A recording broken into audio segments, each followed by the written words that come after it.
Një orë e gjysmë zgjati takimi së premtës mes kryetarit të lëvizjes Vetëvendosja Albin Kurti dhe atij të Partisë Demokratike Bedri Hamza, por pavarësisht diskutimeve që i patën me dyer të mbyllura, nuk arritën marrëveshje për formimin e institucioneve.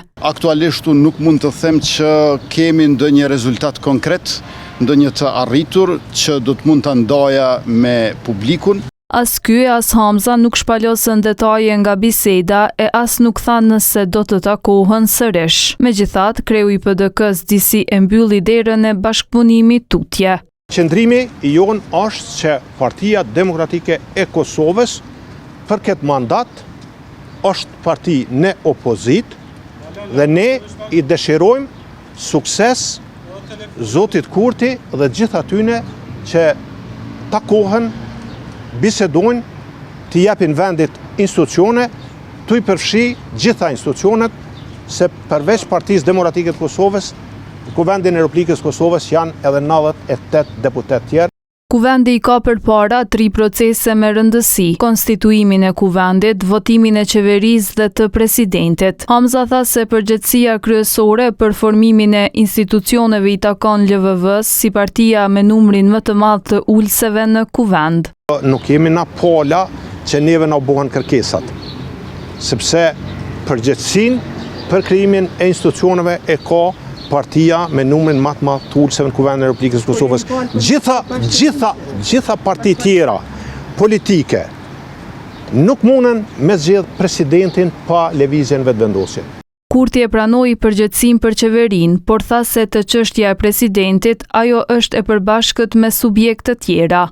Nëse unë si fituesi zgjedhjeve, kryetari i vetëvendosjes, kam përgjegjësinë për formimin e qeverisë, zgjedhja e presidentit nuk është përgjegjësi vetëm e partisë fituese. Zgjedhja e presidentit është menduar që të ndodhë me një bashkëpunim me të tjerët.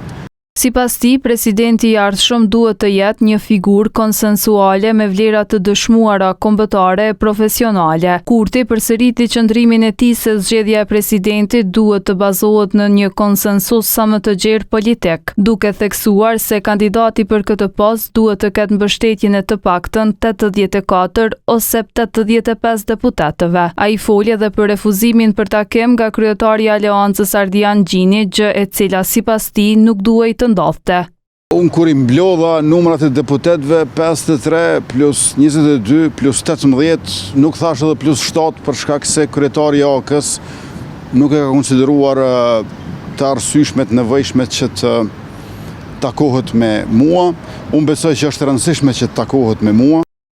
Kreu i LVV-s nuk tregoi se kur do të thirret seanca konstituive e kuvendit dhe formimit të qeverisë, pasi tha se janë të interesuar të japin kohë diskutimeve dhe konsultimeve edhe për zgjedhjen e presidentit.